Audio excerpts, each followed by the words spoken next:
guys? Welcome back to Audi channel. Welcome back to another video. Today, as you can see from the cold start, we did go ahead and start the S8 up. As you can see, it barely started. So today I just kind of wanted to give a quick update on the S8, how it's been, what it's doing, anything we've been doing to it. I want to show you guys that in this video. So as you guys can see, it barely started up.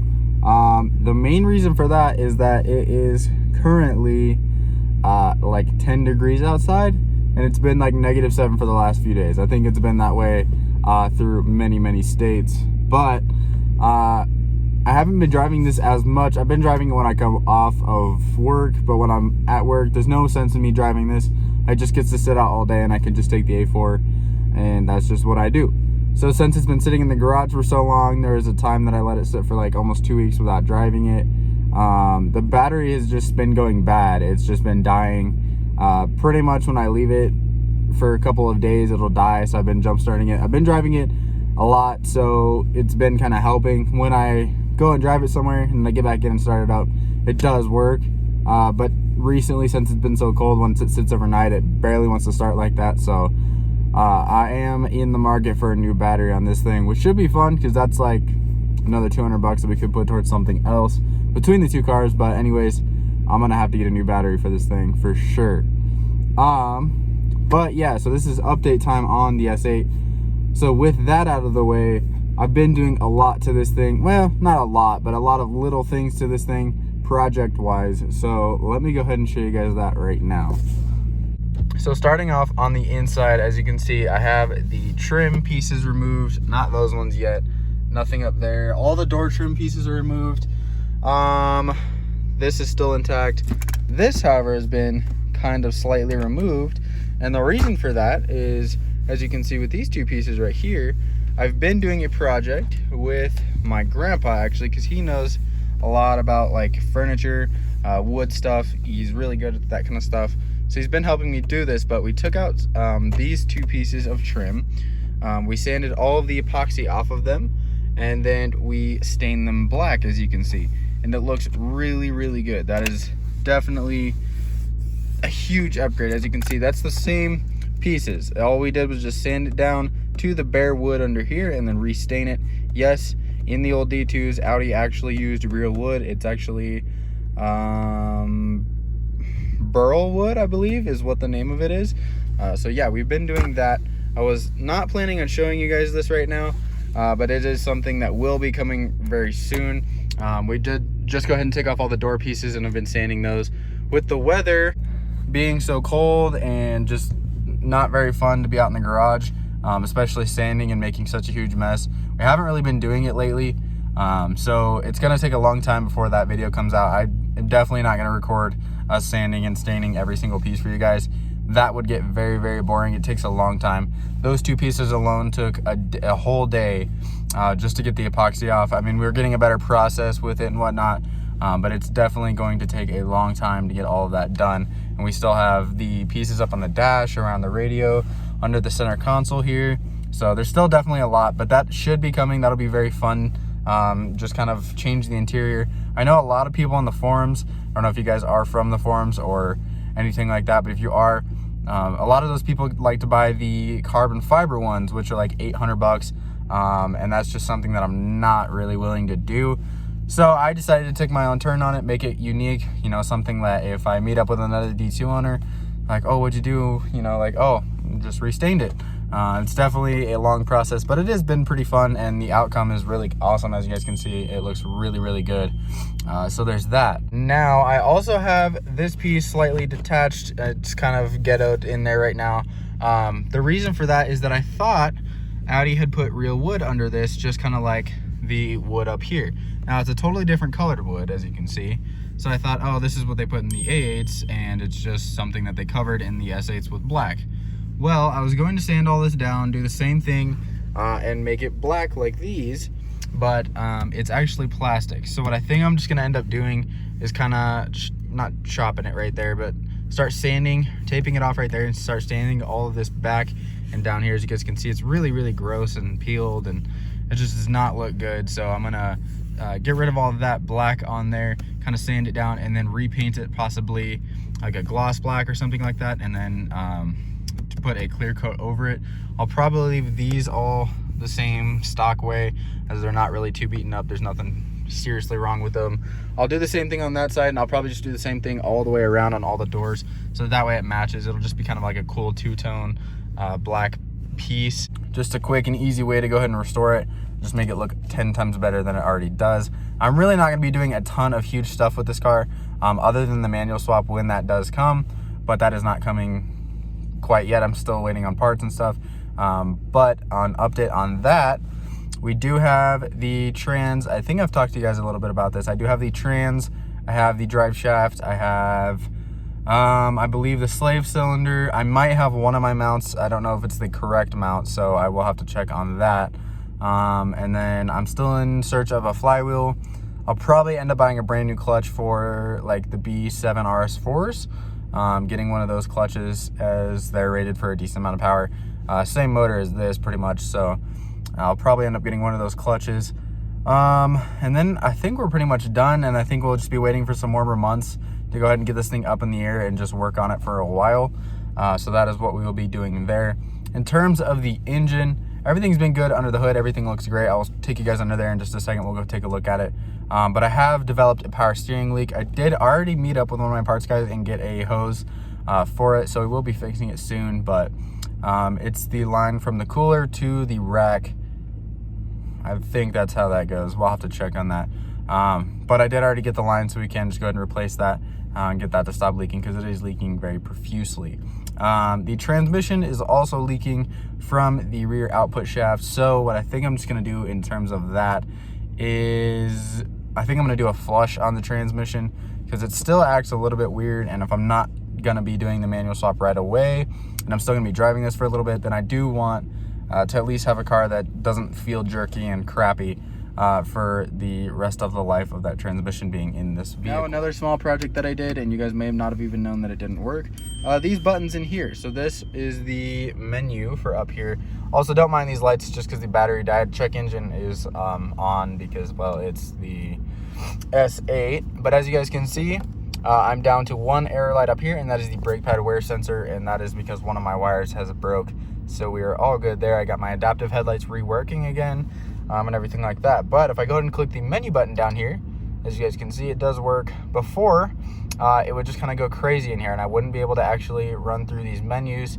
So what I did was I went ahead and I took apart this whole piece right here. It just kind of pops out when you can get this tray out, which is super easy. If you guys hopefully can kind of see this like little opening down here, there's one Phillips screw, one or two on this side, one on this side, and then you can pop it out. And then there's two little clips on the bottom of these, or four little clips on the bottom of this, and that'll pop out. And what I did was I had a bunch of spare ones just from parts guys and stuff like that. As you guys can see, there's the circuit boards.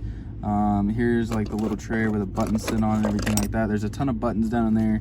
As you guys can see, I need to clean this out. But what I did was just go ahead and take them apart, and then kind of found the best casing one, the best buttons, everything like that, make sure none of them were broken. I think I had like 4 of these things, so I can probably piece these back together and get them all working. But I just kind of cleaned up the circuit board. And then these little metal prongs right here, that's what I was having issues with. The screen would come on, but the buttons would go nuts and it would just kind of fly all over the screen. So that ended up being these little metal prongs right here. So I kind of bent them all different ways, you know, kind of cleaned them, like the contact points right there on the little point, with some sandpaper, and it works pretty good now. So that is a plus. I did go ahead and fix that. In terms of like seats in the vehicle, I'm not exactly sure what I want to do yet. That seat is starting to rip over there. That is the only seat that is starting to rip. But these things are just kind of ugly in my opinion. You know, they got some burn marks, people using the heated seats and whatnot. So I might try to find somebody with the Recaros from the forums and maybe get them restitched. I might even just get these restitched and just kind of get a different kind of pattern going on, because these are, I don't know, they're not the best looking seats, but they're not the worst either. And then there's not really much else on the inside of this. Is everything's in pretty good shape, everything's starting to work, so I'm just kind of getting little pieces buttoned up and everything like that. Only other thing I might do is get a tune on the vehicle, so that is something that I might do in the future after the trans swap. Just kind of get a quick tune, something simple, do a nice tune up on it, make sure it's running at peak performance, and then just get it a nice good detail. Go ahead and paint correct it, ceramic coat it, wrap it in some I might do PPF, so we'll see. It's all stuff to come in the future, but there is one major change that I did totally leave you guys out of, and I've had it for a while now. You've probably seen it in a couple of the other videos. So let me step out of the car and we will go ahead and show you what that is. So here's the side of the S8. Now the one thing that I did go ahead and change are wheels. I did go ahead and get brand new wheels. Not brand new, but I got new wheels for the S8. They're very, very dirty right now. Sorry, due to the conditions out here. But as you guys can see, I believe that these came off of a B7 RS4. They've been powder coated black. There's no curving on any of them. So I paid a good price for them. They've got all their hubcaps and everything like that. And one thing that they don't have anymore is the spacers, and therefore they fit almost flush with the S8. Now I might get spacers, at least for the front. I think the fronts poke in a little bit more than the back ones, but they look great on the car. They fit well. They show the internals of the brake calipers and everything like that very well. There's no more rubbing either, very minimal if that. If I hit a bump really, really hard, then yes, there might be a little bit of rubbing, but for the most part, I do not. Now, I'm not sure if I want to keep it stock height. It does look really, really good how it sits right now, although it is a little bit high up here. So I have thought about getting coils for the S8 still. Something that is still on the table. So we will talk about that when the time comes, but as you guys can see, the new wheels look really good, and they do sit practically flush with the S8. They definitely look better than the old rotiform wheels. Those just poked out way too much, and I was getting really, really tired of having the things rub on the fenders and the rear quarters back there. The fenders, I don't really think that it actually did touch, but the rear quarters back there, it definitely did, and it was starting to peel paint on the passenger side over here. So when I take the S8 to paint, I will get this fixed as well. But as you can see from the rotiforms hitting the back quarters back here, it did start peeling that paint off. So that really, really bothers me, but it is something I will get taken care of. And now if we take a peek underneath the hood, take a peek at everything here. As you guys can see, it's still on awesome shape. I do think that I showed you guys that coolant tank that I did install. I didn't show the install, but I did show it. That's still in good shape. It is starting to yellow a little bit, which is what everybody in the forum said that it would do. Under the hood though, everything's in good shape. I don't really think it's leaking anything anymore. Everything's nice and dry underneath. So I think I'm gonna get in here and kind of clean the engine bay and then ceramic coat it to make sure it's looking good. Now the hose that is leaking power steering fluid is this hose right here. I believe that this runs all the way back under here to the rack way under there, and the way that we'll access that is through the driver's side wheel here up there in behind the fender liner. So that is something that I will be tackling very soon. But everything's pretty much done under here. The only other thing I think that it definitely needs is that snub mount down there. That does still need done, and then a very, very thorough cleaning. I also will be doing the clear corner mod really, really soon. I do want to do that, and taking apart these headlights is actually really, really easy. There's no actual sealant. There's just clips all the way around, and then it just kind of give it a good tug, and it should come off. And you can go ahead and do that clear corner mod. I will take you guys along to do that. So yeah, there's very minimal things that we need to do on this, at least prior to the manual swap. So I've just been driving it. So I have just been driving it and enjoying it, and that is what it is meant for. But yes, definitely still some things to come on the S8. So let me hop back in here. And I really think that that's about it. There's not a lot that have been changed with the S8. It has literally just been a driver when I want to drive it. Other than that, it's really just been sitting in the garage. So definitely still some more projects to come on it, but they do kind of have to wait for now, unfortunately. We can do that power steering hose, the snub mount, kind of do some ceramic coating under the hood, cleaning that up under there. There is a couple more suspension things I need to do to it. It still clicks from Lord knows where. But I still have tie rods to install on it. I have lower control arms for the passenger side. I already did the driver's side. And then I think that's really about it. I have the axles also for the manual swap, since one of the axles blew on the S8. So it's all stuff that will be coming. But again, we kind of need warm weather, and it has definitely not been warm. So I have just been kind of working on the A4. Still not much has changed with that. However, I did go ahead and build we'll talk about that in the A4 update video, so never mind on that one. But anyways, I think that is all the updates that I do have on the S8. If you guys have any questions, anything else you want to see on the S8, let me know and I'll drop a video on it. I just want to give you guys a quick update on it. I'll let you know how it's doing. It's still running great and everything like that. It's just been honestly kind of neglected in the garage, so we have still a lot of stuff to do. But before I go, I'll actually go ahead and show you guys the wood pieces right now. So this is one of the trim pieces. This is, I believe, from the passenger door over there. But as you can see, this is that wood without any of the epoxy on it. So it came from this stage to this stage, and it will be going to this stage. So it's a three-stage process pretty much, but it just takes a long time to get all the epoxy off. The epoxy is very, very thick. And once you get down to the wood, you have to be very, very careful, or else you can kind of go through it just like we did right there. Not a big deal. It should all still stain and look really, really good. But that is how it looks in the process. So again, stuff will be coming soon on the S8.